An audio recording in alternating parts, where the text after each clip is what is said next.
بەناوی خوای گەورە و میهرەبان بینەرانی عەزیز سڵاوتان لێبێ و بەیانیتان باش ئاسوودە و کامەران و تەندروست باش بن.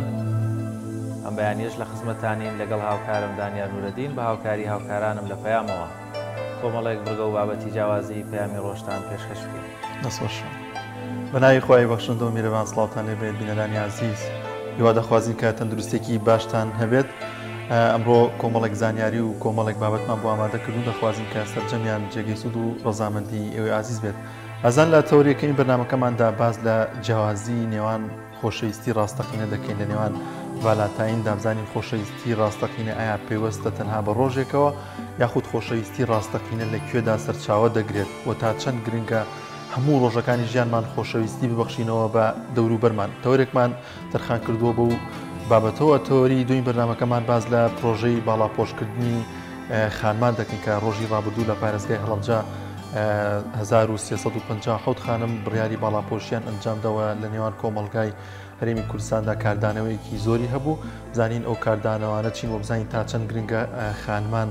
ڕوو لە زیادبوون لە باڵاپۆشی بکەن و ئەمە تا چەند دەبێتەوە ئەوەی کە خانمان زیاتر تەشجیعێکیان بۆ دێتکەوەی کە زیاتر ڕوو لە باڵاپۆشی بکەن. وەڵایزان هەوڵەدەین لەگەڵ تۆڕی پەیامنێرانمان لە شار و شارشەکانی هەرێمی کوردستان زانیارەکانی ڕۆژ بۆیەوەی عەزیز بگوازینەوە. وەروەها کۆمەڵێک ڕگە و بابەتی تر وەک هاوکارم ئاماژەی پێکرد دەستپێکیش دەچینە لای ناوبڕێی ڕگەی کەشوهەوا بابزانی پێشبینیەکانی کەشوها بۆ شار و شارشەکانی هەرێمی کوردستان گۆڕانکاریەکان چۆن بەسەر چیان بەسەرات.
بازان لە تەورێکمی بەرنامەکەماندا باز لە جیاوازی نێوان خۆشەویستی ڕاستەقینە و ڤالانتاین دەکەین بزانین خۆشەویستی ڕاستەقینە لەکوێوە سەرچاو دەکرێت و ئایا دەبێت خۆشەویستی تەنها لە ڕۆژێکدا کۆبکەینەوە و تا چەند هۆشیاری گەنجان و لاوانمان گرنگە لەوەی کە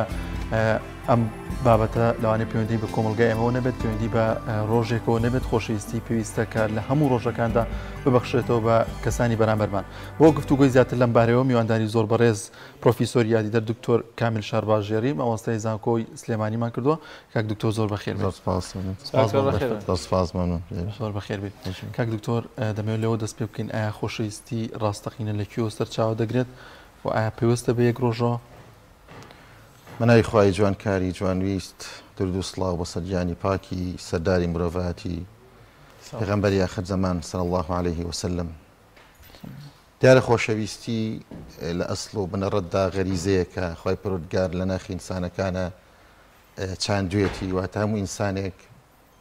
ئەو غەریزەیە لە دڵیا هەیە ئەو خۆشەویستیە لە دڵیا هەیە و بە تایبەتی تەبعاً ئەم غەریزەیە بۆ هەموو شتێکەیە یعنی غەر بۆ ڕەگەزی بەرامبەر نییە غەریزەیەکە وایە مەسەرەن لە هەندێک وڵاتان بۆ بتێکانی بۆ دارێکە بۆ سەنەمێکە کەسێکی تر مەسەرەن ئەم خۆشەویستی هەیە بۆ سەرکردەیە کەسێکی تر بۆ جاری وایە بۆ وڵاتێک ینی وڵاتەکەی لە شتێک خۆشترەوێ دیارە مۆزوعەکەی ئەمە خۆشەویستیە بۆ ڕەگەزی بەرامبەر ئەم خۆشەویستیە سەرچاوی گرتووە لە ئەوەی کە پێغەمبەری خوا صلی الله عليه وسلم وەکو ڕابەر و سەرداری ئێمەی موسڵمان بۆی باس کردوین خۆشەویستی حەقیقی لێوە دەست پێکە ینی ئێمە گەردی قەت بین لە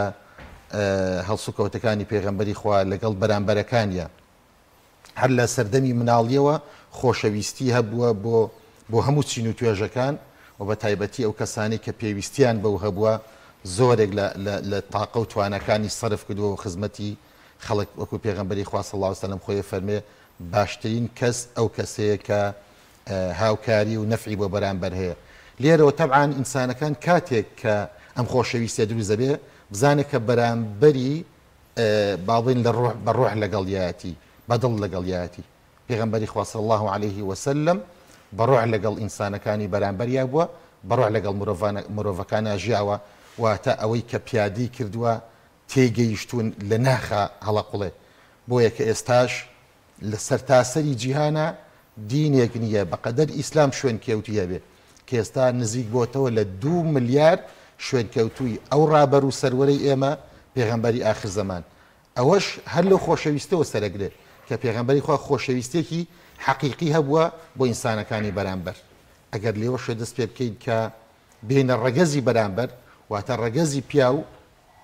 لەگەڵ ڕەگەزی ژنە ئەم خۆشەویستیە کە ئێستا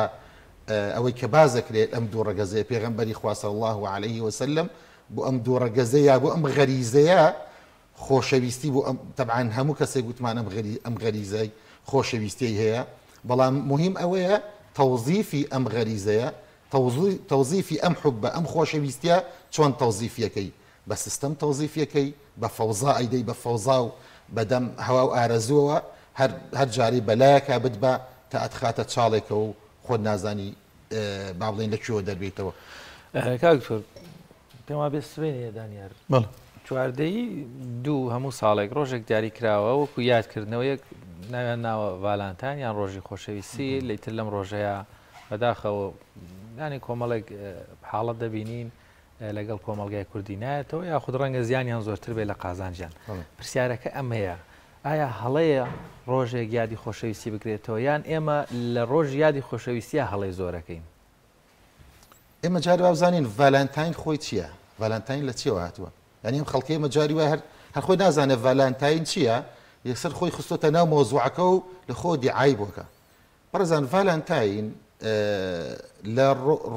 ڕۆمی باستاناوە هاتووە ڕۆمی باستانە بەسمان ئەو ڕۆمایی ئێستانیە ڕۆمی باستانە هەموو ئەوروپاگرێتەوە تا ئەوروپای ئێستا پاشایەکە بۆ بە ناوی کۆلۆدیۆس ئەم کۆلۆدیۆسە تقریباً 700 ساڵ پێش زاین بووە ئەم پاشایە کە لە دایک بۆ دایک و باوکی مردووە کە دایک و باوکی مردووە کەس نەبووە شیری باتێ بۆی بەخێوی کە گورگێک شیری داوت واتە شیری گورگێکی خواردووە هەموو ساڵێ بۆ یادکردنەوەی ئەم شیر خواردنەی کە گورگێک شیری داوەتێ ئەم چووە بزنێک و سەگێکی سەر بڕیوە. ئەم بزن و سەگەی کە سەری بڕیوە دوو گەنجی هێناوە ڕووتی کردوونەوە دوو گەنجەکان خوێنی ئەم سەگ و ئەم بزنەی داوە لەم دوو گەنجە بەناو وڵاتە جێراویانن بەناو ئەو شاری کە لە پاشاوە نزیک بوون. هەر کەسێک پێویستی بەسەرەن بە دوعا هەبوو بێ ئەو کەسانی وتوانەوەی کە مناڵی نابێ یا پەنجەیەک لە خوێنەکەی بە بیرێ بە ناوچوانی خۆی یا بە دەموچاوی خۆتەوە یا زمانێکی لێبە ئەمە کەسەی تر مەرادی حاصلە بێ و مناڵێ بێ. ئەمە یەکەم ئەو گوڵە سوورەی کە ئێستا خەڵکێک بە نەزانی شوێنی کەوتۆ و نازانێ ئەسڵ لە چێوە هاتووە. ئەمە با بڵین دوو شدەیە بڵین دوو سەبەب هەیە. ئەمە سەبەبێکیان. سەبەبی دووەمیان ئەم پاشایە ئەم کۆلە دۆسە بڵێن لە سیستەمی دوایی گەورە بووە بۆ پاشا لە سیستەمی فەرمانڕەوایی خۆیان دژایەتی با بڵێن ژن و ژون خازی کردووە. ویستوێتی هەموو با بڵێن خۆی تەبعانوانە بووە ئەو بڕۆ مەسەلەن مێژوو پێمانەڵێ بەڵام دژایەتی ئەمەی کردووە ژن و ژون خوازی بەدافعی ئەوەی کە لە ناو با بڵێن عسکەرە لە ناو با بڵێن جێشەکەی خۆیان ئەگەر ئەو کەسانەی گەنجەکان ژن بێنن مەشغوڵ ئەبن بە ژن هێنان و پرۆسی و سەرگیریەوە بۆ ئەوەی ئەمانە بەڕاستیان مەشغوڵن بە ئیشی سەربازیەوە نەیهێشتۆ ژن بێنن. ئەم ڤالانتاینە و کاتە بەڵین قەشە بووە. ئەم ڤالانتاینە دژی ئەوە بووە هاتووە بە دزی پاشاوە باشە بە دزی پاشاوە ئەو گەنجانە مەسەلەن ژنی بۆ دۆزینەوە ئەوجا ئێستا باسی سیستەمی ژنێنانەکە ژەکەین چۆن دۆزیوێتەوە. ژنی بۆ دۆزینەوە ئیتر بە ڕێکار و یاسایەکانی خۆیان وەختی خۆی کە ئەمان بەحساب مەسیحی بوون ژنەکانی داوە پێیان دوای پاشا زانیوێتی ئەمەی زانیوە ڤالانتاینی سجن کردووە دوایی لە سێدارەی داوە. ئێستاڵێن بابڵێن سەبەبی تریا با بڵێن ڕیوایەتێکی تر ئەم ڕیوایەتەیە کە ئەم خوێنی ڤالانتاینەکە لە سێدارە دراوە پاشا لە سێداری داوە ئێستا ئەم گوڵە سوورە پێڵێن گوڵی خۆشەویستیە ڕۆژی عاشقان. دوایی ئەمە تەشەنەی کردووە لە ئەوروپایە ئێستاش لە هەندێک وڵاتی ئەوروپایە لە کەنیسای ئەمە تەطبیقەکرێ. تورەکەی گەێنن ناوی هەچی کچی ئەو شارەیە ئەو وڵاتەیە تەیەکەن هەر کەسێک دەستی پیا کرد هەچی هات بە دەستیەوە ئەو کچە ئێوە نەک بەمارەکردن تا یەک ساڵە لە بڕۆ لەگەڵ یابە دوای ساڵەکە ئەگەر هاتی تۆ بە دڵت بوو ئەوە بە نیزامی مەسەلەن کەنیسە لێت ماراکەین. ئەگەر بە دڵت نەبوو ئەوە ناوەکە بخێرەوە تورەکەەوە با بۆ کەسێکی تر بێ تۆ دانێکی تر هەڵبژێرە. بەم سیستەمە ژن و ژن خوازیان کردووە. ئەوەی کە ئێستا شانازی بەم سیستەمەوە ئەکەن بەڕاستی سیستەمێکە یا با بڵێن شێوازێکی هاوسەرگیریە کە شێوازێکی زۆر ناشرعیە کە دوورە لە هەموو بنەماکانی حتا نەک بنەمای ئیسلامی و هیچ هەر بنەمە ئەخلاقی ڕەوشتی و ئەو پرانسیپانەی کە مرۆڤایەتیە پارێزێ چونکە ئەمانە مرۆڤایەتی ناپارێزێ. حەز دەکەم یەکشت بڵم بێرەیە ئەو ڤالانتاینی ئێستا دیعایی بۆەکەن هەر لە حکومەتی فەڕەنسا وەزیری دادی پێشووی فەڕەنسا هەر دوور نییە چەند ساڵێک لەمە پێش وەزیری دادی پێشووی فەڕەنسا سکی پڕ بوو لە 8 کەس کە خۆی وەزیری داد بوو. قەرارێکی دەرکرد ئەبێ بە ئیجباری ئەم 8 کەسە بهێنرێن DNA بۆ بکرێ بۆی بزانن وەزیری داد سکەکەی لە کامیانە. ئەوە بەرهەمی ڤالانتاین بەرهەمی خۆشەویستی ناشەرعی و بەرهەمی ئەو تورەکەی کە ئێستاش لە کەنیسەکانی ئەوروپایە دەستی پیاکەن و کە ئێستاش بەداخەوە زۆر بەداخەوە ئێستا بینین لە تەلەڤیزۆنەکانی خۆمان لە کوردستان لە هەندێک تەلەڤیزۆنە دیعایە بۆ هەندشتی واکرێ ئەوەی کە لەم ڕۆژانەدا ڕوویدا کە بە شانازێ وتی ئەوەی من پێشتر ئەو سەرگیریم لەگەڵا کرد ئەوە وازم لێنا و مناڵەکەی سکیشم کوشت لەسەر تەلەڤیزۆنە و دوایی ئێستا عەفوم کرد ئێستا خۆشەویست بە ئەو خۆشەویستیە کە بەڕاستی بەنامای ئەخلاقی کۆمەلگا تێگەدا کە ئێستا دراسەیەک هەیە حەزەکەم ئەوە ئیشارەت پێ بکەم دراسەیەک هەیە دوای 20 ساڵی تر لە ئەوروپا ئەو کەمە خێزانە تاکتاکە خێزانەی کە بە نیزامی خۆشانەیە ئەوەش نامەیە لە ئەوروپایە. ئێستا ئەوروپا گیری خواردووە بەدەست مناڵی ناشەرعیەوە واتە ئەو شوێنانەی ئەو بنکانەی ئەو دەستگانەی دایانناوە بۆ پەروەردەکردنی مناڵانە پڕ بوون جێگە نابێتەوە. ئێستا لەسەر جادەکانە زبڵخانەکانە فرێدرێن. ئەوە بەرهەمی ئەو ڤالانتاینەیە. اینجا ئەگەر دوای بچینە ئەو سیستەمێکی ئێمە دیعایی بۆکەی وەکو سیستەمێکی ئیسلامی زانی چی پەروەردەکە و چێ پەروەردەکە. کاک دکتۆر لێرەدا ئەوەی کە باسمان کرد پەیوەندی زۆر بە کۆمەڵگای کوردیەوە نیوە ئەگەر پەیوەندیشی هەبێ یاخود با بڵێن ئەگەر کەسێک باگراوندێکی ئیسلامیشی نەبێ هەر ئەو تێگەشتنی هەبێ کە ئەمە غەڵەتە ئەمە لەوەیەوە سەرچاوی گرتووە هۆشیاری تاک هۆشیاری گەنجان تا چەند گرنگە کە ئاگاداری ئەم ڕووداوە بن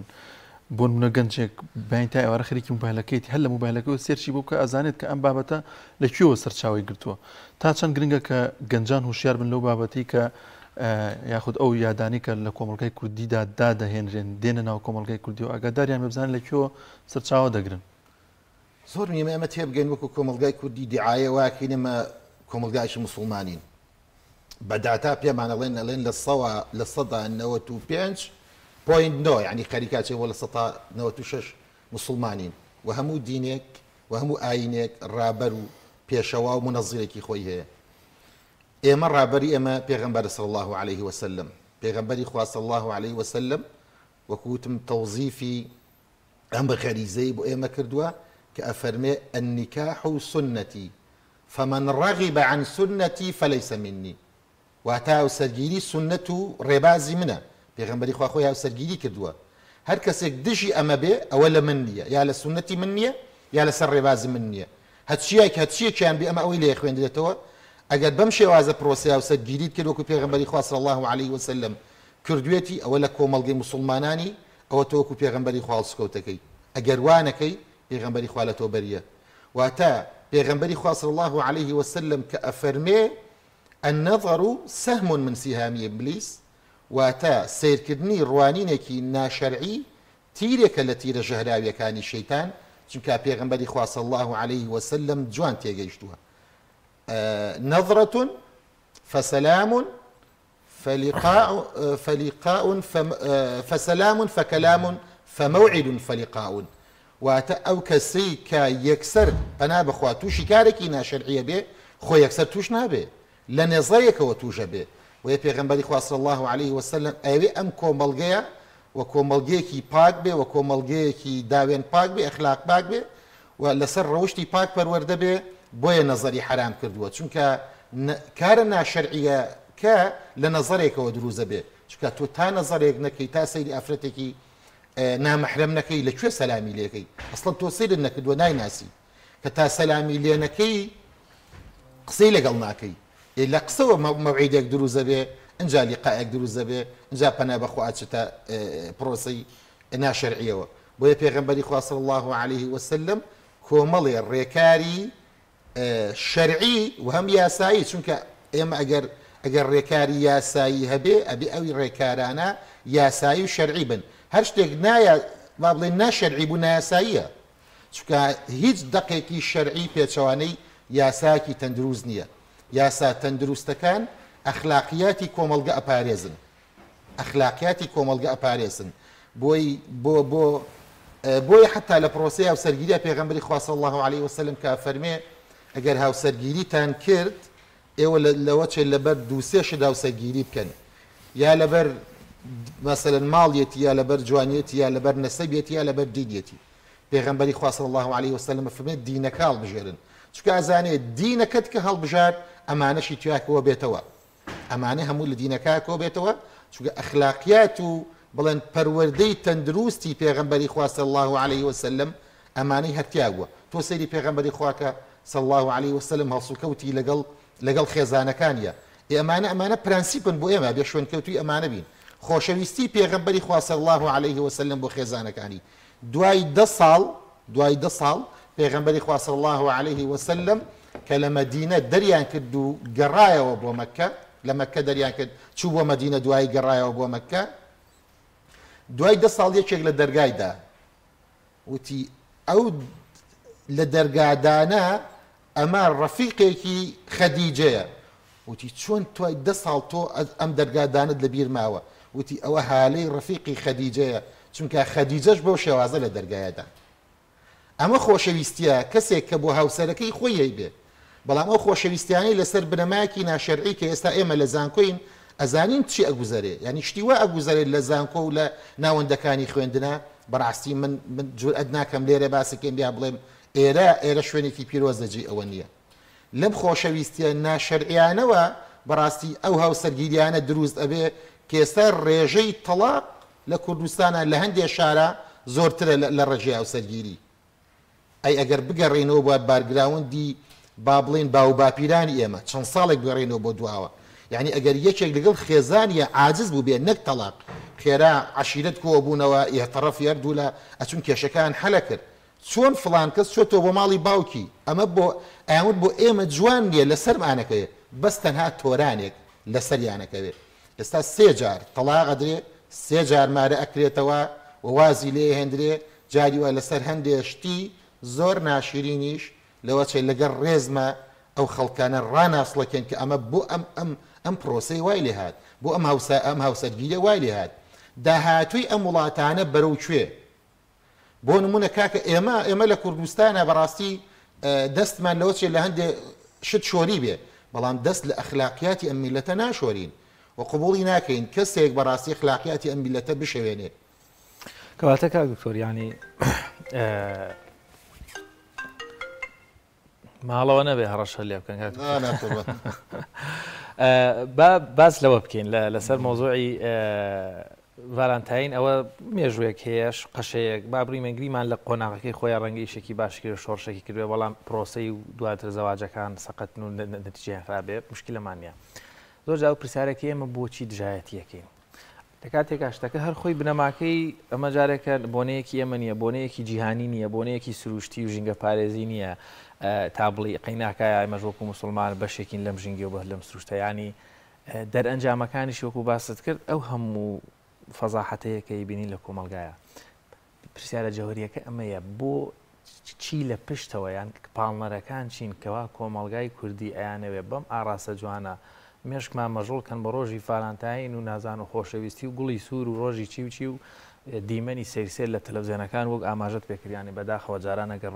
کەسێک پەنجەیان بۆ درێژ کردایە بیان وتای ئەمە ڕەنگە نیشانەیەکی پرسیاری لەسەر لە ڕووی ئەخلاقیەوە شەش کۆڵان خۆی بشاردایەتەوە ئێستا زۆر جار لەسەر شاشەیە لێ سایری من جەستەی من بای ئەمەنەیە، ینی شتەکانیان شتە نامۆکان زۆر ئاسان کراونەتەوە زۆر سادە کراونەتەوە، ینی بە جۆرێک لە جۆرەکان کۆمەڵێک دیمەن و کۆمەڵی قسە کە جاران لە ژوورێکی دوورەدەسی تاریکیشان لە ڕوود نەبوو بیڵێ ئێستا لەسەر شاشەکان زۆر ئەتیادی دەیڵێن و لە ماڵەکان هەمووی کەس گوێ لێ بێ. چی لە پشتی ئەمەوەیە کۆمەڵگای کوردی بەرەو کوێ ئەڕوا؟ من ئیشارەت پێدا با بزانین وتمان ئەم گوڵە سوورە لە شێوە هاتووە، ئەمە لە چاولێکەریەکی بێسەلیقەی با بڵێن بێبیر لێکردنەوەی ئاستێکی ناڕۆشنبیری هاتووە. یەکەم وتمان لە خوێنی ئەو سەگ و بزنەوە هاتووە، دوێمی لە خوێنی پاپا ڤالانتاینەوە هاتووە، على ئەساس کە پاپا ڤالانتاین نەیتوانی پرۆسەی هاوسەرگیریەکی تەندروست ئەگەر ئێمە بە مستەلەح شەرعیەکەی خۆشمان دەڵێن شەرعی تەندروست پێشکەش بە کۆمەڵگەکەی خۆی بکە. ڤالانتاین هات توورەکەی زەواجی دروست کرد، دەستی پیا کە بە ناشەرعی یەک ساڵ لەگەڵ کچێکا بە لەم توورەکە بۆ دەرەچێ، ئەگەر دوایی بەدڵت بوو دوای ساڵێک ئەم ساڵی کە بە ناشەرعی لەگەڵیەتی ئەمە خوێندنەوەی چی بۆەکەی کە لای ئێمە ئەمە زینای ئەمە ناتەندروستە. ئەی ناکرێت کە پاپا خۆی بەسەرن بە مەسیحێ دەزانێ خۆی بە دینێکی سەمایی ئەزانێ ئێمە لەوێ ناتەندروست نییە، بەڵێ بە تاکیدەوە لە مەسیحەتەکەشان شێواندووە ئەمەش ناتەندروستە. ئەمەی ئێمە بەڕاستی ئەم گوڵە سوورەی کە بەدەستێوەگرین ئەم دوو سەنەدە هەیە بەڕاستی بڕۆن مێژوو ئاوامان پێڵێ کە ئەم دوو سەنەدەیە با بڵێن ئەم دوو سەبەب و هۆکارە کە لێواتون جێی شانازینین بۆ ئێمە وجێ شانازین بەڕاستی بۆ خەڵکی مسلمان، چونکە هیچیان ئەوە نین کە بەڕاستی ئێمە شانازی پێوە بکەین هەم لە سەگ و بزنێکەوە و کەسێک دەستی لێ باو بینێ بە دەموچاوی خۆی یابی خوا بۆ ئەوەی مناڵی بێ یا بۆ ئەوەی مەسەلەن دەدی خوانە لەن مەرادێکی حاصل بێ، یا مەسەلەن لەوەی ترەوە کە قەشەیەک مەسەلەن ئیعدام کراوە ئەوەشم بیر چوو کە قەشەکە خۆی هەر لە سجنە حەزی لە دەرگاوانی سجنەکە کە یەکی لە پاسەوانەکان کچێک بوو حەزی لە دەرگاوانی کچەکە کرد و بۆ ماوەیەک کە لەو سجنە بوو لەگەڵ پاسەوانی دەرگاوانی سجنەکەی بوو کە حتا بە ئەوەی ئەو مێژوو ئەڵێ بە سیستەمەکەی خۆشیان مارە بڕی لەگەڵانە کرد بوو. شانازی بەکوێی ڤالانتاین و بەکوێی گوڵی سیرۆ بکەین. ئێمە بەڕاستی ئەوەی ئێمە باسیەکەین ئەمە حەق وایە بەڕاستی مسلمانان جوان لێ دوورکەونەوە، واتە کەسێکی نوێشکەر بۆ خۆی بۆ کچی بۆ مناڵی ئەگەر چوو گوڵێکی سووری کڕی بە شێوەیەکی زۆر سادە و ساناهی وەری نەگرێ بەڕاستی ئەمە شتێکی ناشەرعیە و شتێکی ناتەندروستە و لە دینی ئێمە ڕێگە پێنەدراوە شتگە شتێکی سادەش نییە بڵێ کاکە ئەمە گوڵێک بۆ مەسەلەن کەسێک بۆ خۆشەویستیاوێتی بە کەسێکی تر ئەمە خوێندنەوەکان وامان پێڵێن کە ئەمان گێڕنەوە بۆ دەیا بۆ هەزاران ساڵ بۆ دوای خۆمان کە لە سیستەمێکی ناتەندروستی ناشەرعیەوە ئەمە سەری گرتووە. اینجا لێرە بەڕاستی ئێمە ئەگەر مەسەلەن ئێمە ئەمەدە سەر لێ شێواوین و ئێمە ئەوەندە داماوین شتێکمان نیە دینێکمان نیە لەسەری بڕۆین وەکووتمان ئێمە خەڵکێکی مسلمانی دیعاایی ئەواکەین لە 1995 بۆ 96 مسلمانین پێغەمبەری خوا صلی الله عليه وسلم دەیان فەرموودەی هەیە هەر یەکێ لە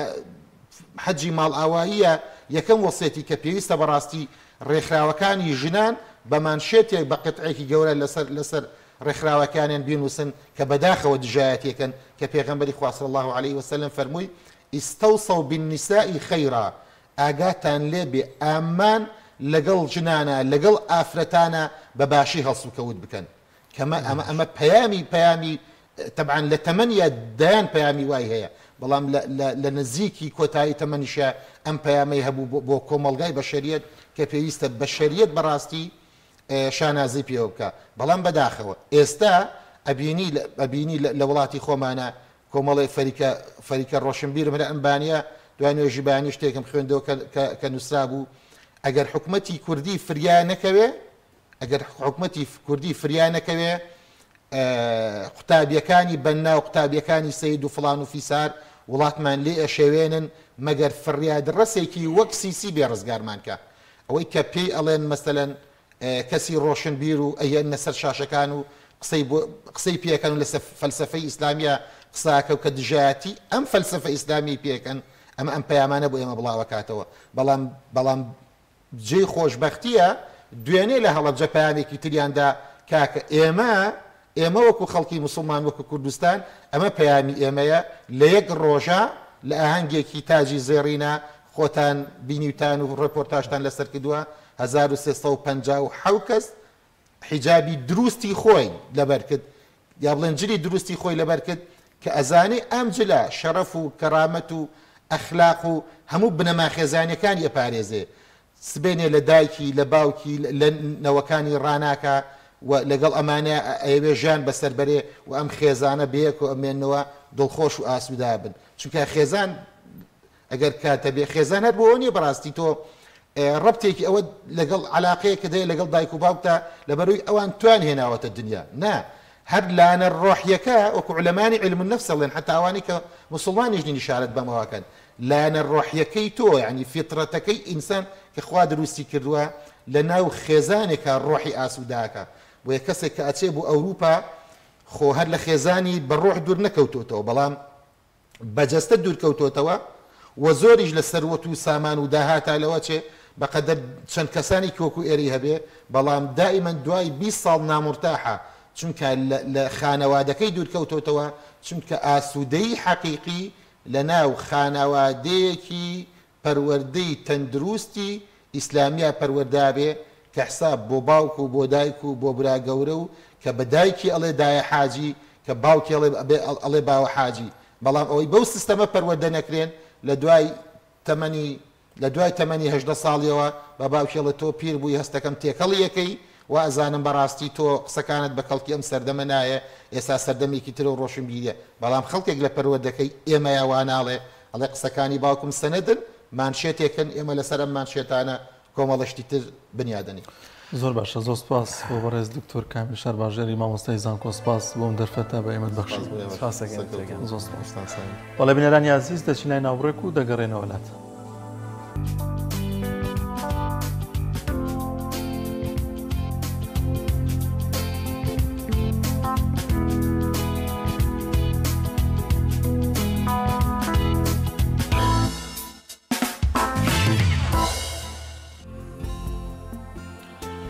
وڵایزان دووبارە سڵاوتان لێبێت مێ دەکەین تەندروست و ئارام و باش بن وەروەها و تەوەری یەکەمی بەرنامەکەمان شەباسمان یارمە دەکەین هاوڵاتیانی هەرێمی کوردستان نەک هەر بۆ بۆنەیەک هەر بابەتێکی تر کە ڕوو دەدا هەر کلتورێکی نوێ دێتە ناو کۆمەڵگاوە نە بە باشی بزان و نە بە خراپتەنا لەسەری بخوێنەوە ئیدی بە خۆیان بێگومان دەگەنە ئەو ڕاستەیەکەوە هەر بابەتێک دێتە کۆمەلگاوە ئەگەر تۆ ڕاستەخۆوەرت گرت پێوی بزانی باشە یاخرابە نێگومان باش نابێت بەڵکو لەسەری بخوێنەوە تا چنێک لەگەڵ ئایدیا و بیر و فکر و ئاینی ئەو یادەگونجێ ئەو کات دەتوانن پێڕەوکاری بێت. زۆر جاشوان ئەگەر پەیوەندیشی بە بابەتی ئیسلامیەوە نەبێ مەسەڵەن ئەو کەسێک کە باگراوندێکی ئیسلامیشی نەبێ گرنگە کە تێبگات ئەم بابەتە لە کوێوە سەرچاوی گرتووە هەر بابەتێکی قێزەونە تەڵانە توورەکەیە کە زەواجی هەڵبژاردوو کە کی بۆ دەرەچێ بەڕاستی لەبەرەوە هەر بابەتەکە لە ئەسڵا قێزەونە لەگەڵەوەی کە لەگەڵ ئاینی پیرۆز ئیسلامە ناگونجێ لەگەڵ موسڵمانان ناگونجێ بابەتێکە کە گرنگ نییە بەڕاستی لە کۆمەڵگای کوردیدا یادی بکرێتەوە. بەڵێ ئازان لە شاری سلێمانی کۆمەڵی پێشگەمەرگە دێرینەکانی کۆمەڵی ئیسلامی کوردستان کۆبوونەوەیەکیان هەیە واتە پێکەوە لە هۆڵێک کۆبوونەتەوە هاوکارمان ڕامیار عوسمان لە شاری سلێمانی لە ناو چالاکی و کۆبوونەوەکەی کۆمەڵی پێشمەرگە دێرینەکانی کۆمەڵی ئیسلامی کوردستانە. ڕامیار سڵاوت لێبێ و ئەگەر بۆمان بگوازیتەوە و چالاکیی لەوەیت لەسەر چییە و هەروەها لەوێ چی دەگوزارێ؟ بەڵە شوان من لە تەلاری هونەرم لە شاری سلێمانی دیارە ئەمڕۆ لەو هۆڵە کۆبوونەیەکی بەرفراوانی پێشمەرگە دەرینەکان کە ناوچەکانی پێنجوێن و سلێمانی و دوکان و شار باشێر لێرە بەڕێوە دەچێت لێرە کۆبوونەوەکە دەستی پێ کردووە ئێستا ینی ئەو پێشمەرگانی کە لە شاخ بەشدار بوون ئەو حیزبانی کە پێشمەرگان هەبووە لە شاخ ئەمڕۆ لێرە کۆبوونەیەک ئەنجامەدەن بۆ گفتوگۆکردن لەسەر کێشە و داواکاریەکانیان کۆبوونەکە بوونێکی فراوانە کۆبوونەیەکی ڕاوێژکاریەکە دەستی دامەسرێنن و ئەنجومەنی ڕاوێژکاری و ئەنجومەنی باڵا لەگەڵ ئەندامانی کۆمەڵەکە لە سنوورەخەکانی سلێمانی و شاربارژار و دوکان واروها پێنجوێن کۆ دەبنەوە دەچمە یەکێک لای بەشداربانی کۆبوونەکە کاکاجی سەلام عەلەیکوم زیاتر ئەو کۆبوونەیە بۆ چیە قسە لەسەر چی دەکرێت ینی کلەی و داواکاریەکانی پێشمەرگە دەرینەکان چییە لە ئێستاەکە هەیە؟ بەڵای خۆی بەخشندەی میێرەبان دیارە ئەوەی کە ئێستا لە کوردستانە هەیە و ناوی حکوومەتی هەرێم و پەرلەمان و دەستگا نیشتمانیەکانن هەمووی بەرهەمی خەباتی هەموو پێشمەرگەی کوردستانە بە جیاوازی حیزب و لایەنە سیاسیەکانەوە ئەوەی کە هەیە بەرهەمی خەبات و ماندووبوون و خوێنی شەهیدەکانە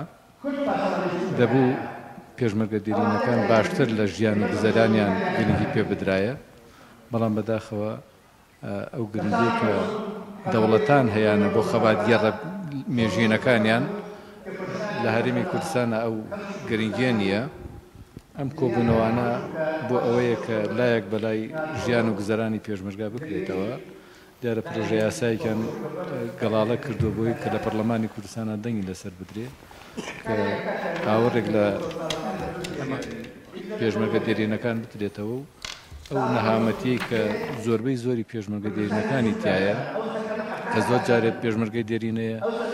دەڕۆزە ئەکات پێشمەرگەی دێرین هەیە خانوولانەیەکی نییە تیابژی ئەو کۆبوونە بۆیە کە ڕاوێژ بکرێت لەسەر چۆنێتی ئامادەکاری بۆ باشتر چاکردنی گوزەرانی پێشمەرگە دێرینەکان. لە ماوەی ڕابردووە کاکەجیانی کلەی و گازندەی زۆری لە پێشمەرگە دێرینەکانەوە بووکە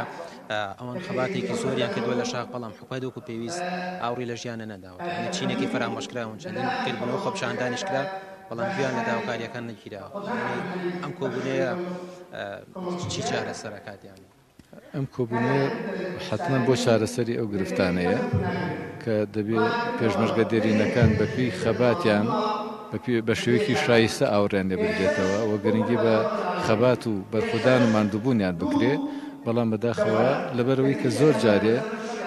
ئەوەی کە ئێستا ناوی خانشینی پێشمەرگەی دێرینە ژمارەی زۆری تێکەڵ کراوە کە پێشمەرگە نەبووە ئەمە ژوای کردووە کە پێشمەرگە لە لای هاوڵاتیان ناشرین بکە جاران پێشمەرگە سمبولی نەتەوەی کورد بوو بەڵام ئێستا تا ئەندازەیەکی زۆر ئەو سمبولە بەرەو کاڵبوونەوە چووە ئەو ڕێز و خۆشەویستیە نەماوە کە پێشتر لە دڵی هاوڵاتیا بوو دەبێت ڕیزەکانی پێشمەرگە دێرینەکەن پاک بکرێتەوە لە خەڵقانێکی ناشایستە و دەبێت پرۆژە یاسایەک لە پەرلەمانی کوردستانە گەڵاڵە بکرێت کە ژیان و گوزەرانی پێشمەرگەی دێرین و خەباتکارە دێرینەکان بە جیاوازی حیزب و لایەنە سیاسیەکانەوە گرنگیان پێ بدرێەوە ئاورێک لە ژیان و گوزەرانیان بکرێتەوە کە بەداخەوە تا ئێساوانێ بۆ خۆتان دەبینین کە ڕۆژانە لە کاتی وەرگرتنی موشەکانیانە تووشی جۆرەها پاڵپاڵێن و ناڕەحاتی دەبن. پێشمەرگەی خانشینی وایە کە 50 ڕۆژارێ موچە وەردەگرێ ئەویش لە ئاسی خەباتەکەیانە بۆیە ئەو کۆبنەوە لە جێگەی خۆیەتی کە ئاورێک لە ژیان و گوزەرانی پێشمەرگە بدرێتەوە وایش بکرێت کە ئەمان کاریگەریان هەبێت لەسەر ڕەوتی ڕووداوەکانی سیاسەتکردن و حکومداری لە هەرێمی کوردستانە ئەوەی کە پێی دەوترێ حکوومەت بەرهەمی خەباتی ئەو پێشمەرگە دێرینانەیە ناکرێ گویان لێ نەگیرێ و خەباتەکەیان بە دەربچێت. جەمال جەنابێ وەکو پێشمەرگەیە دوای چەندان ساڵ فەرق ناکارکان بێکتان قسە بکەن ماوەسانەوەسی جەنابێ وەکو پێشمەرگەیەک دوای چەندان ساڵ لە خەبات چیتان هەیە هەنەی بۆ قسەکردن بۆ ژیانی پێشمەرگە و دۆخی پێشمەرگە لە هەرێمی کوردستان؟ بسم الله والصلاة والسلام على رسول الله. پێشەکی سڵاو لە جەنابتان و لە هەموو بینەرانتان بەڕاستی پاش خەباتێکی زۆری گەلەکەمە بە هەموو لایەنە سیاسیەکانی و لە پێناو ئازادی و ڕزگاری میلەتە ئەم پێشمەرگانە وەکو پەرژین و قەڵغان بۆ پاراستنی هەموو شەرافەتی میلیمان خەباتیان کرد، خوێنیان ڕژا، شەهید بوون، برنار بوون، ناڕەحەت بوون لە پێناوی ئەوە کە میلەتی ئێمە میلەتی کورد بە پارێزراوە بێ و میلەتەکەمان بەرەو ئازادی بەرەو خۆشی بڕە. بەڵام بەداخەوە پاش ئەو هەموو ڕەنج و خوێنە، پاش ئەو هەموو ڕووبارە خوێنەکە لە پێناوی ئازادی و ڕزگاری ئەو میلەتە ڕژە، ئێستا ئەو پێشمەرگە دێرینانەی کەوا ڕۆژگارێ جەنگاوەر بوون وەکو پڵنگ بە شاڵاو بوون بۆ سەر قەڵاو وجودی دشمنان ئێستا منوە ئەزانم بەڕاستی بێنازم. بەڵام لە مەجموعە بێ ئەوە بوترێکە ڕەنجەکان بەو شێوەیە کە بڵین بەزایان نەچوو ئەلحەمدولیلا ئێستا چۆنە بێ کوردستان ئەگەر مقارنەیەکی لەگەڵ ڕۆژگاری پێشووداکەوە دشمنان وجودیان هەبوو، دشمنان لە وڵاتمانە بوون بە سوپا و سەرباز و هێز و چەکیانەوە، ئێستا ئەلحەمدولیلا جۆرێک ببورن لە ئازادی و ڕزگاری هەیە. بەڵام بە حەقەت لە عموما کە تەماشاکەین بەهۆی قەیرانە سیاسەکان و نەزانینی باشی دارەدانی وڵاتەکەمان گەلەکەمان میلەتەکەمان هەموو بە چین و لایەنەکانەوە بە هەموو توێژەکانەوە لە ناڕەحەتیدان بە تایبەتی ئەمە زۆر جار دەبینین لە کەناڵەکانەوە بینین پێشمەرگە بەجدی خاکی پیرۆزی پێشمەرگایەتیەوە سکاڵاکەن لە ژیان و لە مەعیشەت و لە وجودیان. ئەمە کە جدی تەئەسوور و ئومێدەوارین کە ئینشاڵڵا ئایندە باشتر بێ و چاکتر بێ و ئایندە باشتر بێ لە ڕابردوو. ینی کۆبوونەوەکە ئێستا لێرە دەستی پێ کردووە ئەوە قسە لەسەر باشکردنی ژیانی پێشمەرگە دەرینەکان نەکرێت. دەمەوێت ئاماژە بکەم کە لە ماوەی ڕابردوو بەشێکی زۆر لە پێشمەرگە دەرینەکان گلەیی و گازندان لە لایەنی پەیوەنددارکە وەکو پێویست ئاورد لە ژیانە نەدراوەتەوە چەندین خۆپشاندانی کرد بەتایبەت بۆ داواکردنی موچەکانیان، بەڵام وەکو پێویست یانی جوابیان نەدراوەتە. بۆیە ئەمڕۆ پێشمەرگە دەرینەکان کۆمەڵی پێشمەرگە دەرینەکان قسەی خۆیان دەکەن ئەو داواکارانی کە هەیەە ئاراستەی لایەنی پەیوەندیداری دەکەن بۆ وەکو یەکێک لەوان ئاماژەی پێکرد پێویستە یاسایەک لە پەرلەمانی کوردستان دەربچێت بۆ باشترکردنی ژیانی پێشمەرگە دەرینەکان. بەڵێ زۆر سپاس بۆ هاوکارمان ڕامیان عوسمان کە لە شاری سلێمانی لە چالاکی کۆمەڵی پێشمەرگە دەرینەکانی کوردستان بوو کەوە کۆمەڵێک لە پێشمەرگە دەرینەکانی کۆمەڵی ئیسلامیش لەوێ بەشدار بوون. سپاس بۆ گواستنەوەی زانیاریەکانت. بەڵازان دەچینە پارێزگای هەڵەبجە. ڕۆژی ڕابردوو لە پارێزگای هەڵەبجە 1357 خانم بڕیاری باڵاپۆشییاندا و لەو ڕێژەیەدا کە پارێزگای هەڵەبجە و پێنجێن و دەوروبەری هەڵەبجە و سێ سادق و تەواوی ناوچەکان کە سەر بە پارێزگای هەڵەبجەن لە پارێزگای هەڵەبجەدا کۆبوونەوە و بڕیاریاندا تاجی زێڕینیان لەسەر ناوە مەشکاردانەوەیەکی زۆری هەبوو لە کۆمەلگای کوردیدا. ئێمە زیاتر باز لەو بابەتە دەکەین لە تەوەری دوین بەرنامەکەماندا و بزانین بیرۆکەی ئەم پرۆژەیە چۆن سەری هەڵداوە ئەمساڵ هۆکار چییە کە بەو شێوازە زیاتر کاردانەوەیەکی گەورەتری هەبوو لە کۆمەلگای کوردیدا. بۆ گفتوگۆی زیاتر دەچمە لای میوانەکەم بەڕێز جەبار ئەحمەد بەرپرسی لقی زانکۆ و پەیمانگاکانی ڕێکخراوی گەشە پێدانی قوتابیانی کوردستان. کاک جەبار سڵاوی خوا لێبێت، زۆر سپاس بۆم دەرفەتت بە ئێمە بەخشی. سڵی خۆی گەورەش لێەوە بێ بەناوی خۆی بەخشندەی میهرەبان ستافە ئازیزەکەی پەیامی ڕۆژ بینەرانی ئازیزی کەناڵی ئاسمانی پەیام سڵی خۆی گەورەتان لێبێ زۆر سپاس ڕابردووە جنابتان فەرمووتان ئاماژەتان پێکرد لە خزمەتانم پرسیارتان هەیە لە خزمەتان ئۆستازیان زۆر باشە دەمەوێت باز لە پرۆژەکەمان بۆ بکەی و باز لە بیرۆکەی ئەم پرۆژەیەمان بۆ بکەی چەند ساڵە بەردەوامی هەیەوە هۆکار چییە کە ئەمساڵ ماشەڵڵا بەو شێوازە گەورەیە کاردانەوەیکی گەورەی هەبوو لە هەرێمی کوردستاندا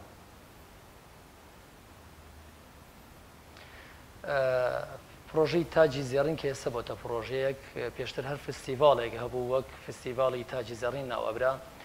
لە ساڵی 2011ەوە ڕێکخراوی گەشەپێدانی و قوتابیانی کوردستان ئەم بیرۆکەی لا گەڵاڵە بوو و خستوێتی بواری جێبەجێکردن لە شاری سلێمانی و هەولێر بوو زیاتر ئەم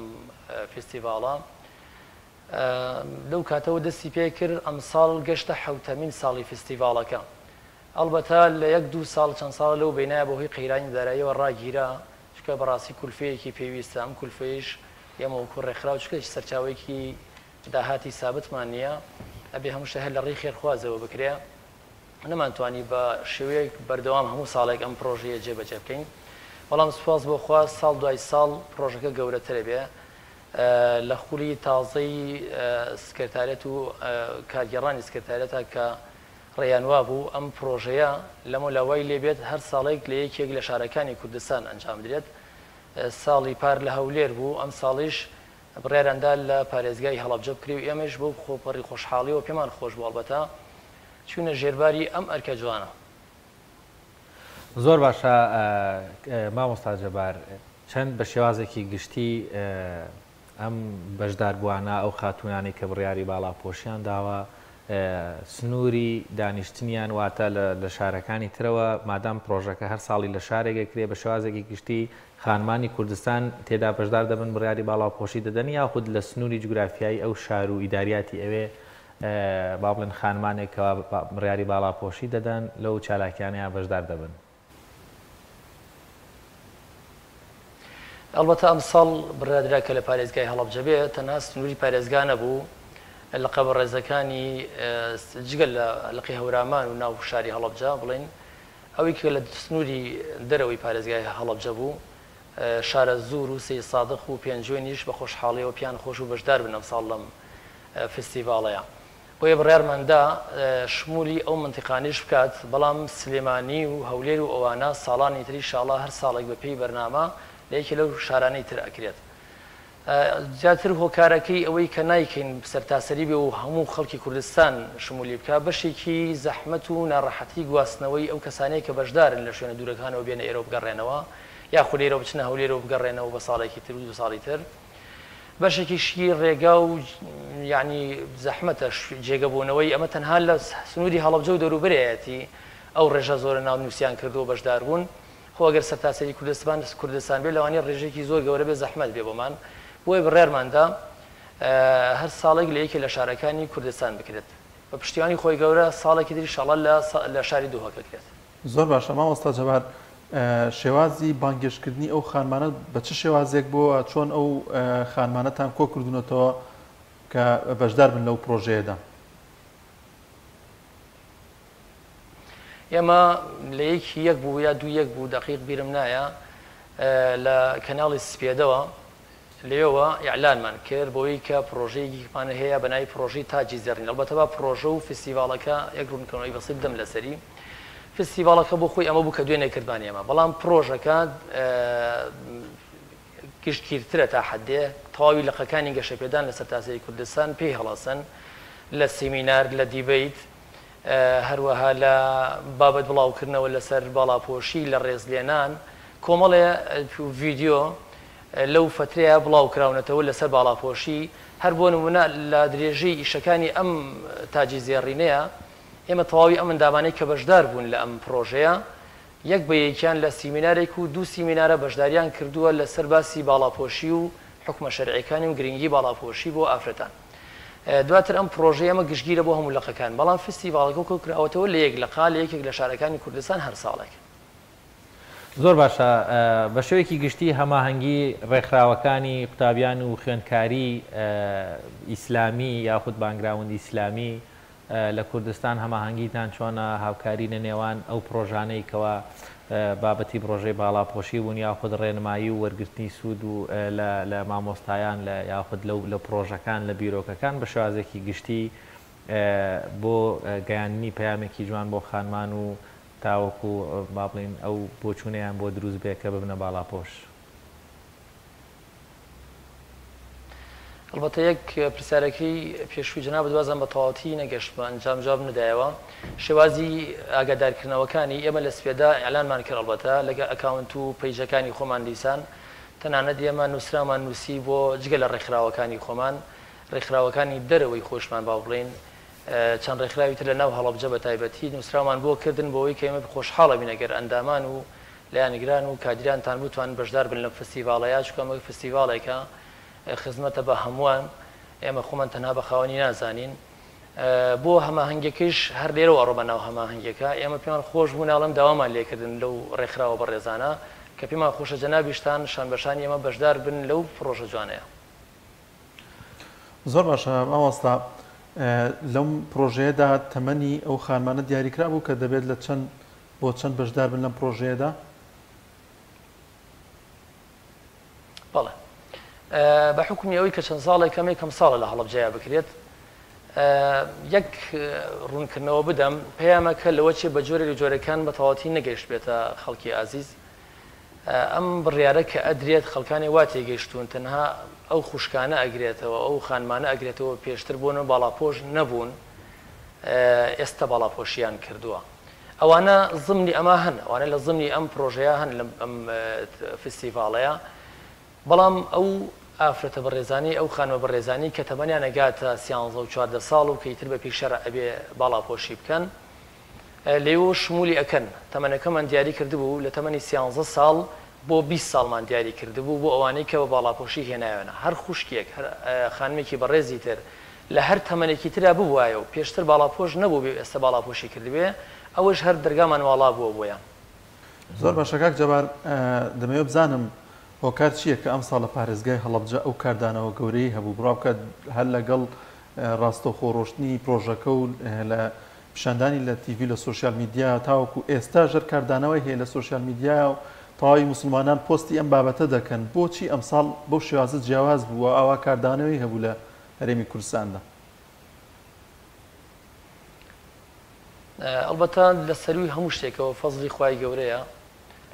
ئەوە گومانی تیانە دواتر بەشێکی پەیوەندی بەو جوهدەوە هەیە کە برایان و خوشکانمان هەم لە سکرتارەتی گەشە پێدان کە پشگیری و پاڵپشتێکی گەورە بوون بۆ ئێمە و پرۆژە ئەسڵەکە لە ئەوانە و دەستپێیەکە ئێمە ئەرکەکەمان جێبەجێ کردووە لێرە هەم ئەو خوشکە بەڕێزانی کە بە دەوریەکە بووین و لەم فترایە بەدەمەوە بووین دواتر ئیعلامیش بڵین لە ئەکاونت و پەیجەکان گرنگی باشمان پێدا خەڵکیش بە حەقەت بۆ خۆی مشتاقە یعنی خەڵکی زۆر هاتوو ئەگەر دەرگامان واڵا بکردایە ئێمە لە 25 مانگە وتمانە ناونووسین وەستاوە چکە بەڕاستی نەمانەتوانی ڕێژەکە ئەوەندە زۆرە بوو نەمانەتوانی شوێنێکیان بەدابیت بکەین لە هەڵەبجەشە قاعەیەکی وا گەورەمان نییە تایبەت بێ بە جۆرە فستیڤاڵانە بۆیە دەرگامان ئاگاداری خەڵکمان کرد کە ناونووسین وەستاوە هەرچەند دوای ئەوە چەند کەسە هاتن خانمی بەڕێز کە تەکلیفیان ئەکرێمەش بڕاستی دڵمان نەهات ڕێگریان لێ بکەین ناوەکانیمان هەر تۆمارەکردن لای خۆمان خەڵک بۆ خۆی مشتاقی ئەم جۆرە شتانەیە هیچ کەسێک بە زۆر لێکردن نەهاتووە بۆ ئەم پرۆژەیە بگرە زۆربەیان دایک و باوکیان کە لەگەڵان هاتووە مناڵەکە بە زۆر دایک و باوکی ناوە تو خوادایە با بچم ناوی خۆم بنووسم لەو پرۆژەیە منیش هەبوو لەوەش تەمەنی بچووکترە بەڵام لەبەرەوەی کە تەمانەکەی نەمانتوانی وەرەگرین بەداخەوە نەمانتوانین شمولی ئەو پرۆژەی نەکردو وەرمان نەکردووە ناویمان تۆمار نەکردووە ئەنا لەوەش تەمەنی زیاتر لە 21 و 22 ساڵ ئەوانە زۆرێک هەبوون حەزیان لێو بەشدار بن بۆی ببوونی یاسا و ڕێنمایەکان کە دامان نابوو بۆ پرۆژەکە نەمانەتوانین نایان تۆمار بکەین ئەنا خەڵک هەمووی بە جۆش و خۆشێکی باشەوە الحەمدلله هاتن بەدەم پرۆژەکەەوە. زۆر باشە بێگومان مامۆستا جەبار وەک هاوکارم باسی کرد دەنگدانەوەیەکی زۆر باشیە و پشتگیریەکی فراوانی لێکرداوە لە میدیا و ڕوا لە سۆسیال میدیا کە جێگەی دەستخۆشیە ماندوونە من بەردەوام بن بەڵام تێبینیەکیش هەبوو هەڵبەتە ئەم تێبینیە من وەکو پرسیارێک دەیکەم کەسانێگەن کەوا چاویان بەم جۆرە لە چالاکیانە هەڵنایە و پێیان ناخۆشە و دژی ئەم چالاکیانە قسە دەکەن ڕخنەیەک ئەوە دەگرن کە یان بیانوێک دێنەوە بۆ ڕخنەگرتن لەم جۆرە چالاکیانە کە باس لەوە دەکەن ئافرەتانی ڕەسەنی کوردی یاخود ئەو ئافرەتانی کە باڵاپۆشن و جلوبەرگی ڕەسەنی کوردی وەکو جۆرێک لە جۆرەکان دەکرا یاخود دەکرێت لە داهاتوودا بۆ نمونە هەوری یاخود جلێکی کوردی باڵاپۆشی کامل لە چالاکیەکانە بەشدار بێ. هیچ هۆکارێک هەبوو کە مەسەلەن ئەم جۆرە لە فکرەکە نێتە ناو بابەتەکەەوە یاخود ئەگەر ڕوونکردنەوەیەک لەوە بدەی بووی ئەو کەسانش ئەو نوع پرسیارانیان هەیە یاخود ئەو جۆرە ڕخنانە دەگرن وەڵامێک وەربگرنەوە. ئەلبەتە ئەمەی جەناب تێڵێ یەکێک لە بیرۆکەکانمان لە سەرتاوە ئەوە بوو خانمێکی بەڕێزیش ئەو پێشنیاری هەرزوو کرد بەوەی کە پێی باش بوو ئەیوت هەر حەزم لێە بۆ وانە کەنجلی کوردی بێ و سەر و کڵاوی کوردی بکەنە سەران ئەم خانمانە لەوێ. بەجددی ئەمە تێچووی پرۆژەکەش بۆ ئێمە گرنگە. ئەلبەتە لێرە ئەمێ زۆر سوپاسی ئەو گروپ و ئەو کۆمپانیا و کەسایەتی بەڕێزانە بکەم کە پشگیرێکی باش من لە ڕووی مادیەوە بۆ ئێمە هەچەند لەوە چ تا ئێسێش لە ئاستی نەگەشت بێتە ئاستی پێویست بۆ تێچووی پرۆژەکە بەڵام گەورەیە بۆ ئەوان کەتوانیان هاوکاری ئەمە بکەن. بەڵام ئێمە بیرمان کردەوە ئەم سەر و کڵاو و جلی کوردیوانە لەوانێت تێچوونێکی زۆر زۆری هەبێ بە ئەم ڕێژە زۆرەیش لە دابینکردن یەک جۆر یەک شکڵ ئەلبەتە دیزانێکی جوان دروستەکە بۆی کە یەک ڕنگ و یەک جۆر دروستکەی بۆ ئەم هەزار و ئەوەندە کەسە. بەڵام لەوە چێ زەحمەت بێ بۆمان بتوانین ناخۆ هیچ ڕێگریەک نییە و باڵاپۆشی مانایەوە نیە ئیلا بێت لە چکێ بێ و جلەکە لە سەرتا خوار بێ و بەش یەک شێواز بێ. باڵاپۆشی کۆمەڵە مەرجی تایبەتی هەیە لە هەر جۆرە جلوبەرگی هەر نەتەوە میلەتێکا بێ ئەلبەتە بەس ئەوانەی کە مەرجەکانی تێدا هیچ ڕێگریەک نییە نەخێر. زۆر باشە کاک جەبار باس لەوە کرد کە لە پارێزگای هەڵەبجە لەوانەیە شوێنێکی وا گونجاو نەبێت کە بتوانن زۆرێک لە ئەو ئامادەبووان کۆ ببنەوە. من دوێنێ برادرێ بۆی باسکردم وتی ئێمە لە پرۆژەی بەهای فەرموودە بەشداریمان کرد تا شوێنێکمان دەستکەوت تا مزگەوتێکمان دەستکەوت کە پێیانداین ینی زۆر گەڕاین باسی لەوە دەکرد کە بۆشیان نووسی بن ئاخر جار بێت لەم مزگەوتە بێن داوای کۆبوونەوەیەکی وا بکەن داوای ئەو بکەن کە بێن لێرە ئەوەدا کۆ ببنەوە. ئێوە ئەو ڕێکخراوەکان لە پارێزگای هەڵەبجە تا چەند گرنگە هەماهنگێکی گەورەتان هەبێت کە بتوانن شوێنێکی گەورە دروست بکەن داوا لە خێرخوازدان بکەن داوان لە کۆمپانیاکان بکەن کە شوێنێکە بێت کە هیچ نابتوان ئەم جۆرە چالاکی و ئەم جۆرە پرۆژانی تێدا ئەنجام بدرێت. قسەکە زۆر جوانە ئەلبەتە زۆر جار هەمومان دانیشتین بیر لەم قسانەکەینەوە لەم فترە و زروفێشا بەڕاستی قەیرانیدارایی کارێکی کردووە ئەوەندە شتی گرنگ هەیە لە پێشەوە هەندێک پرۆژەی بچووک هەیە لەوە چێ ناتوانین دەستبەری بۆشتی گەورە. بەڵام ئەمە نابێ بکەینە عوزرێک بۆی کە بێدەنگ بین لە مۆزوع ئەو حەقە هەر بەردەوام لەسەر خەت بین بۆم بابەتە. ئێمە هۆڵێکمان هەیە ئەلبەتە من بۆ پەڕی سوپاسەوە بۆ ئازیزانەی کە هاوکارمان بوون لە دابینکردنی ئەم هۆڵەیە ئێمە زۆر بە حەزەرەوە ئیشمان کرد لەوێ لەبەرەوەی کە بچووکترین عزیێتی کەلوپەلەکانی نام و هۆڵەنێن فرشمان ڕاخستو لە ناو هۆڵەکەیە کورسیەکان نەمان هێشتووە یەک کورسی عزیێتی پێ بگەوە بشکەیە تەواوی هۆڵەکەمان جوان پاک کردووەتەوە دواتر سڕیمانە تەنانەت ناو ساحەکەمان بە پەڕۆ جوان سڕیوە بۆیان ئەو ئێسێش لە حالیان ئێستا کە من قسەکەم ستافێکمان لەوێن خەریکن بە پەڕۆ جوان ناو ساحەکە ئەسڕن ئەمە وەکو باسی سوپاس و پێزاینەکەیە کە ئەو بەڕێزانە هەماهەنگ بوون لەگەڵمان بۆ دابینکردنی ئەو هۆڵە هۆڵێکیش تەنها هۆڵێکیشمان هەبێ بۆ بابەتانە بشێت هۆڵی بۆنەکانە وا ئەزان بگەر هەڵانە بەم 240 کورسیە بۆ بۆنەیەکی ئاوان نەوەڵە دەست نادات لەبەرەوە بە تاکید قسەی جەنابتانە حەقە لە سەرخەت بین هەمومان بۆی هۆڵێکی گەورەتر لە هەڵەبجەیە بکرێتەوە شیاو بێ بۆ ئەم جۆرە فستیڤاڵ و بۆنە. مامۆستا جەبار لە ئەنجامدانی ئەم جۆرە لە چالاکیانە زۆر جارە بیستین بەداخەوەمە دەڵێم لە هەرێمی کوردستان ڕێگریەکی زۆر دەگرێت زۆر بە ئاشکرا و بە ڕاشکاویش یعنی دەسەڵاتی کوردی زۆر ڕاشکاوانە زۆر جار ڕێگری لەم جۆرە لە چالاکیانە دەکا و زۆریش دژی قسە دەکەن بەداخەوە دەڵێم لە پارێزگای هەڵەبجە هیچ ڕێگریەکیان بۆ دروستکردن یان بە پێچوانەوە کاراسانیان بۆ کردن بەدەر لە هەر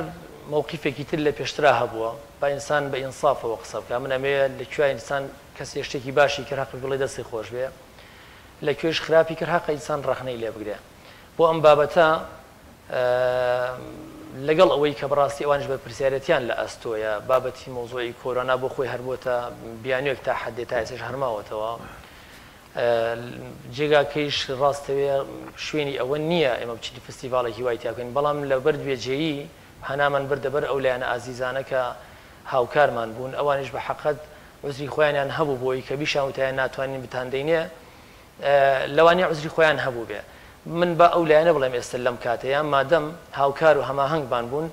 ئەمە لێرە زۆر سپاسیان کەم بەڕاستی هاوکار و هەماهەنگمان بوون برایانی پۆلیس برایانی ئاسایش بە حەقەت ئەوانیش هاوکار بوون تەنانە دوتیانێ بە چی پێویستێکتان پێویستە بابین دوی هاوکار و هەماهەنگتامی لەگەڵتانە من لێرەوە ئەوێ ئەمانە نادیدە نەگرم زۆر سپاسیانەکەم بڕات زۆر باشە بە کورتی کاک جەبار دوا پرسیاری خۆم کەم سپۆنسەریکردنی کۆمەڵێک کۆمپانیا و خێرخواست تا چەند گرنگە بۆم پرۆژانە هەم بۆ خۆیان کە بێتە ڕیکلامێک هەم بۆ پرۆژەکانی ئێوە هەم بۆ خزمەتکردن بە ئاینی پیرۆزی ئیسلام و خزمەتکردن بەم جۆرە پرۆژانە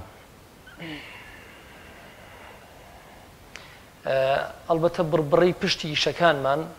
ئێستا ئاوایە بڕبڕی پشتی ئیشەکان مادەیە ئەگەر مادە نەبێت تۆ لۆچی نەتوانی خزمەتێکی باشتر بکەی ئێمە ئەوەی کە هەمانە هێزێکی مرۆییە بیرۆکەمان لایە ئەتوانین شت بکەین پرۆژەمان لە بەردەستایە بەڵام هەموو پرۆژەیەک پێویستی بە مادەیە بۆ خستنە سەر پێ ئەلبەتە وەکوتم لە ئاماژەم پێکرد لە سەرەتاوە کۆمپانیاکان یا خێرخوازەکان نەبوونە ئێمە نەمانەتوانین پرۆژە بەجددی بەم شێوازە گەورە و جوانە تەبەنی بکەین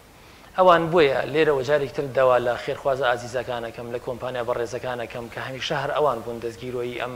ڕێکخراوە خێرخواز و ئەم ڕێکخراوە پرۆژە جوانانە بکەن لێرش پیانەڵم بەردەوام بن مەوەستن کاتێک کە ئەبینی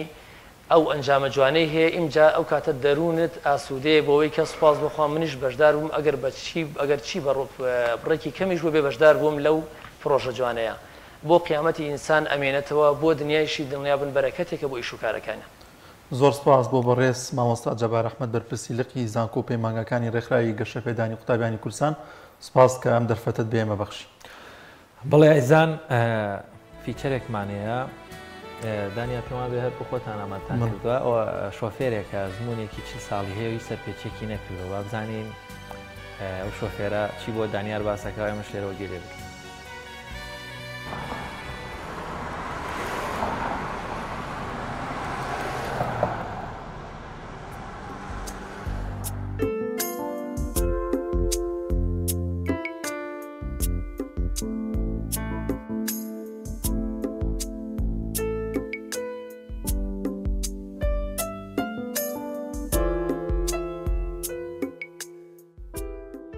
بەناوی خوای بەخشندە و میرەبان سڵاوتان لێبێت بینەرانی عزیز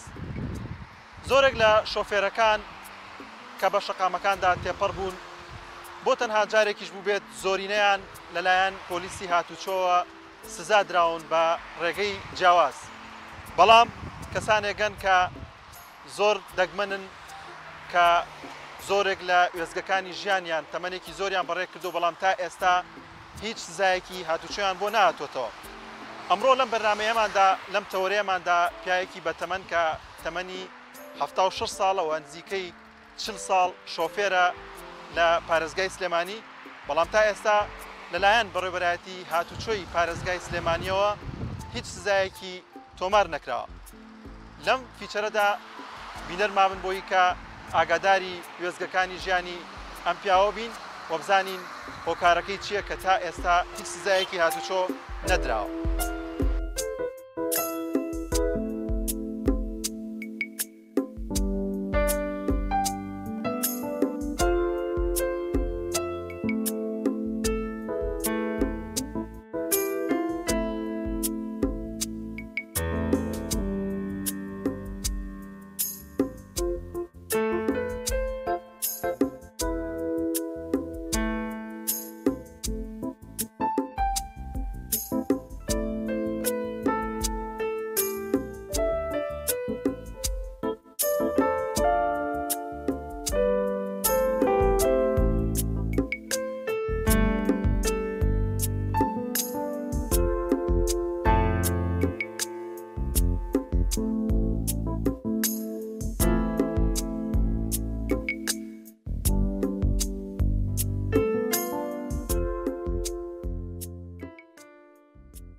قربان جان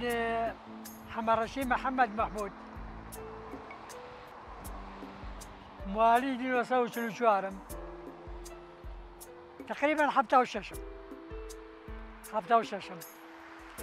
ام جارا كويستم اجازه دربينم بولني هاي بو سليماني كبولني هاي بو سليماني او رجع صدفه سەرما بوو دەمۆزستان بوو ڕەشەبا بوو منی چوم تەراییمما ئەوەڵ تەرایی دەرنەچوم دووەم تەرایی وتی ئەم هەفتەیە هاتەوە مدیرەکە پێی وتم وتی وەرەوە تەرایی بەرەوە وتم بەڵێ باش هەفتەی دووەم چوومەوە تەراییمە ئەلحەمدولیلا ناجێ بووم کە ناجێ بووم تقریبان مدەتێکی پێچوو لەو مدەدا چوم سیارەیەکی کۆرۆنام کرد کۆرۆناکە 20 ساڵ لەلام بوو هەتاکو بڵێن حکوومەتی کوردی هات وتی ئەمە مۆدیالەکەی کۆنە یانی مدیری برود وتی ئەو سیارەی ئەگەر کۆن بێ ئەبێ بشکێنی شەهر ئیجازەی دەفتەر بوو هاوێ نەبوو وەکو ئێستا دەفتەر بوو پەڕەپەڕە بوو ئیتر هەموو شتێکی تیان نووسرا بوو ئیتر سوار سیارە نەبی هەڵدەکوژێ سەر سیارە 3 مەتر 4 مەتر بمێنێ بۆ بینی سیارە و سیارە ئەبێ بۆستی منیش تەدبیقم کرد ینی شورتەکانی ئەوەی کەتیان نووسرا بوو دەفتەر بوو پەڕەپەڕە بوو دیومە 3 سیارە لە یەکی یاوە لەسەر پردی خەزرەوخا 3 ستانە سیارەم ژماردووە یەک بە دوای یەکە لە یەکیان ناوە بەس بەڵێ من خۆم لە دواوە لیان ناوم ئەو سیارە لە دواوە لە منەدا منیش ئەکێشم بە زەختی سیارەکە ئەکێشم بە سیارە چکا ماناوەیە من 2 کەڕە زەرەرمەند دەبم 2 کەڕە زەرەرمەند دەبم پێشەوە دوایشمەوە ئەلحەمدولیلا حەجی ینی ئەو قایدەم وەرگرتووە لون نانیە بە سیارەوە هەتاکو سیارەی لە دواوە لێم بە ینی خۆم کێشم بەو سیارە خێراین بەڵێ خێراینی شەویش مشکلێ هەیە زودفۆ مەسەلا ئەو سیارە کە یەت سەریعە ئستۆپی بۆ ناگیرێ ینی تایمی ئستۆپەکەی تەواو نییە لە دوا کە ئستۆپی بۆ ناگیرێ خۆی چی لێیەکە خۆی بۆ ناگیرێتەوە کێشە بە سیارەی چکە هەرە وەڵڵا ینی بینیومە خۆم بینیومە لەخوا بە زیابێ هەتاوەکو ئیستا یەک مخالیفەم نەکردووە حەجیش ناکەم لە مخالیفە ئەو جادە چەندێ دوور بێ ئەچمە ئستدارەکە و پێشەکەمەوە مخالیفە ناکەم ئەلحەمدولیلا سەنەویم تازەیە ئینجازەکەم تازەیە ینی هیچ ئەلحەمدولیلا حەریقم پێیە مەسەلا بۆ کاتی پێویست ئەلحەمدولیلا هیچ نوقسانێکم نییە قوربانگیان زوو سیارەکەم بوو ئێستا سیارەکە زۆر بووە ئیمجارە هەیشە ئیجازەی بۆکەن هەیە ئیجازە هەیە بە زەختی شانی خۆی دەری نایانێ لەخوا بەزیابێ ئەلحەمدولیلا دڵی هیچ ورێشم نەیەشانەوە لەخوا بەزیابێ ینی ئەگەر زانیمە شوێنەکەی دوورالم کاکە فەرموو وەرەستەکەەوە با بڕۆین هەرە وەڵا بیناسم و نەیناسم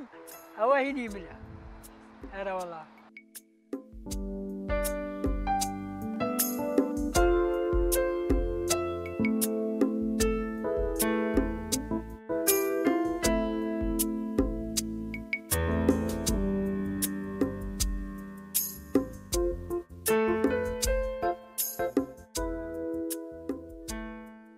قوربانگیان لە زەمانەی حکوومەتا کە ئەو کۆرۆنایەم هەبوو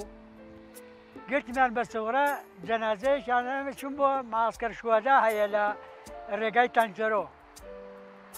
لەوێ تەماشام کرد هەرچەند محاولەم کرد وتی یابە ئینتەوەنشن دوت ملێژ یابە وتی ئاحنە ریت شیل جەنازە وتم وين وتی على بەغداد چون سەرم کرد بۆ جەنازەیەکیانەمی مەمورێکی خستێتەکەم منیش تاری سیارەکەم زاڵی بوو هاتمە ماڵەوە 4 تایم دەرکرد جەنازەیەشی هەر بەسەرەوە چوومە لای پەنچەرچی هەر 4 تایەکەم گۆڕی بە تازە حەبلێکم هێنا لە ماڵەوە شەتەکم ما ئەمە بوو بە سەعات 1:30 دوای نیوەڕۆ بۆ 2 پێم پیانە وەڵا بانگی مەغریب بەرامبەری گەڕاجی نازە مەخبەرێکی لێ بوو وتی يابا خلينا نودي للمحل وتم يابا اني لابس كردي والرقم ساعتي سليمانيه ما اقدر اوديك للمحل قلت ما مخفرك وتم يلا انزل جنازه مالتك نزل جنازه مالتك جنازه كم بيداقت مفوز شي ابو خليك وخايبك داخل دروي باني مغربي يا وتم يابا ليش تطلع وتي اروح البيت وتم تعال سوي لي كتاب عوده اوسع كتابي عوده انا بدي انا توا كتابي عوده يبغى كردمو منیش دەرچوومە دەرەوە کە دەرچوومە دەرەوە ئێتە ئەو هادر کە سوکاری جەنازەکە بردیانەوە منیش ئەو شەوە ئیدارەم نەکرد لە بەغاوی ڕاستی بێ وا سەیتەرە داخراوە هاتمە سەیتەرەکە وتی یا بە ئەنتە وين تطلع ليش أنت ما تعرف ممنوع وتم بيتي هناك بالسعودية وتي باشا روح بس لا دام قلت أنا أتى للجبل حمرين هاتم بمديوا إتلا هات مو بكر ماري أمازون لكركوكا الأخوان أحمد آغا وتبقى بتبقى خافية كانوا وتاكو دوانزين يورو تمر مسجد وزي إلاكم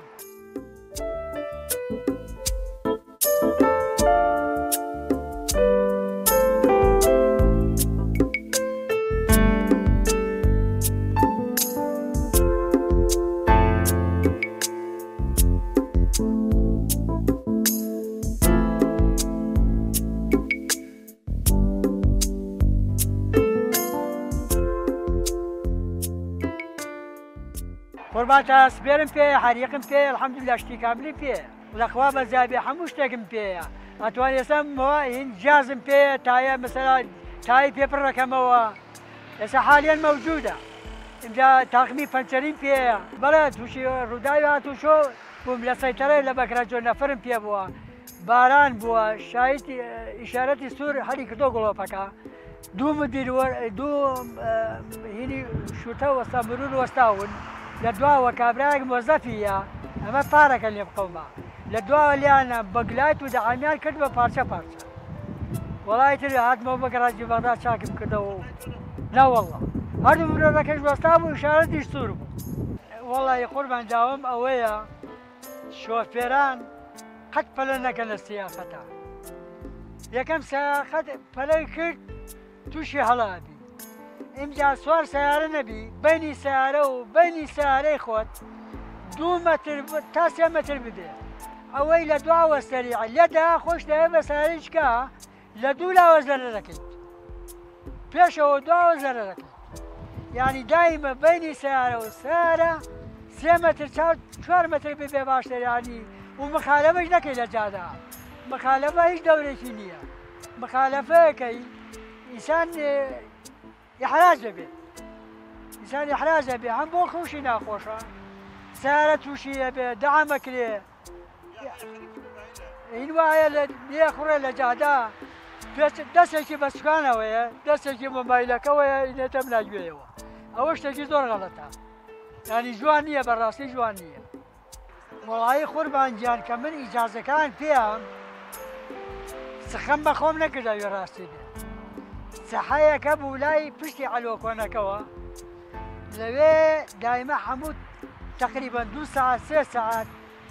خم مشغولة كنت فيها ودسي خم راه هنا ام جالاتوان بمتوانا بشوما سرجادونا وبازا نمتواني هتاكم ماهير نبو نشوما سرجادا سزاك شابو بقب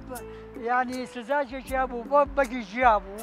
راستو خبرشتا جابي بقتانا وشي تايا تبقى كوا سكزاكا أنا والله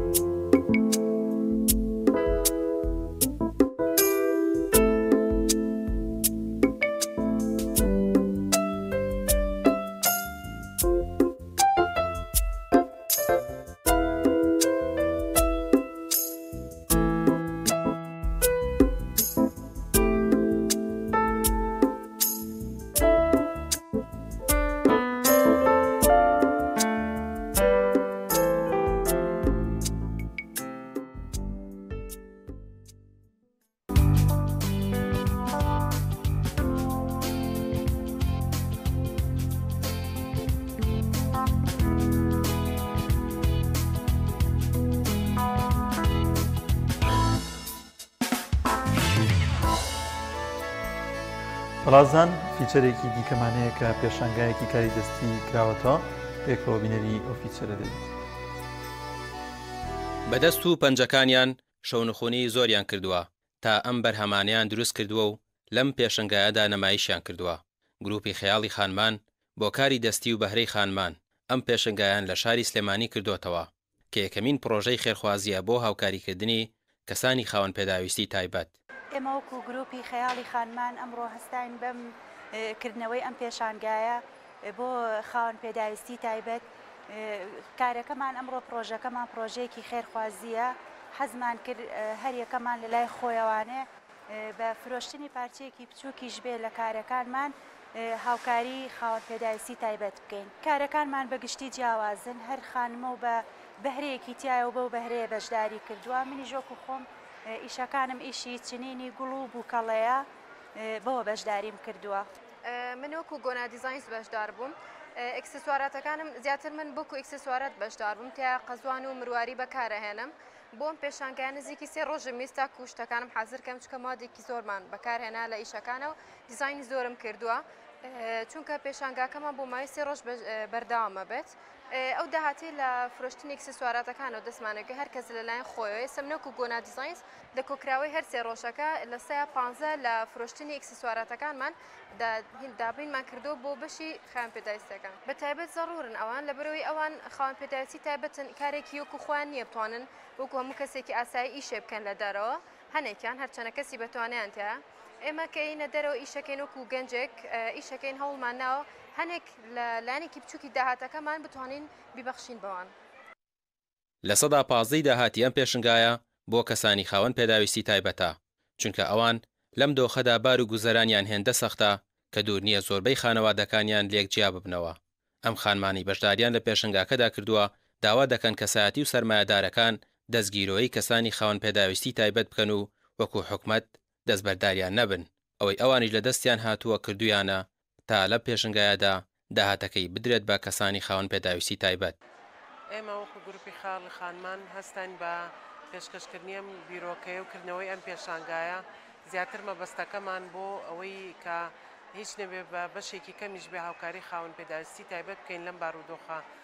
ناخۆشە کە زانین هەمومان موچەکەمەوە بە تایبەتیش خاوەن پێداویستی تایبەت یەکێکن لەوانەی کە زۆر پێویستیان بە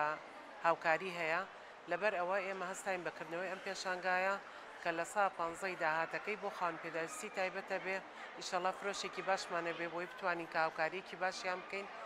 من وەکو خۆم بەشداریم کورە بە چەند کارێک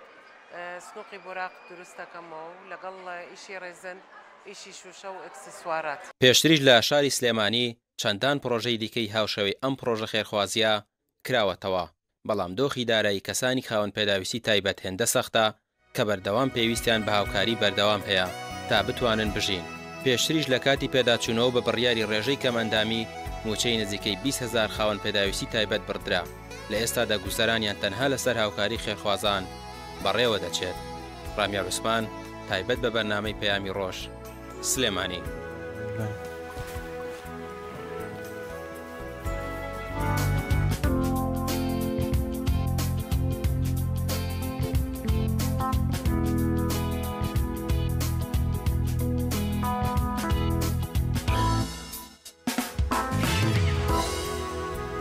بینەران و بیسەرانی ئازیزی